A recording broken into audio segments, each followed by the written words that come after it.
Čaute, chcel by som vás pozvať na náš online kurz Databáz, kde sa na začiatku predpokladá, že nemáte žiadne skúsenosti s databázami MySQL a dostaneme sa do stavu, že budete vedieť MySQL tak, ako ho vie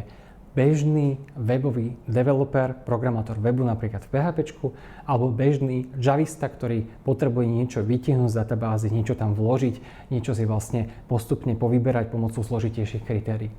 Toto všetko sa naučíte na tomto kurze. Začneme tým, že si to nainštalujeme, potom si ukážeme, ako vytvoriť tabuľky, ako vyformovať, potom si ukážeme, ako do nich vložiť dáta, potom ako tie dáta čerpať a potom si ukážeme napríklad, ako robiť rôzne analytické veci, napríklad to, čo by ste ako riaditeľ firmy zadali, aby vám vytvoril napríklad váš účtovník, nejakú analytickú prácu behom 2-3 hodín. Databáza MySQL to vie robiť úplne okamžite pomocou 0,00 x sekundy, pokiaľ napríklad ide o nejaké, že tam máte tisícky záznamov.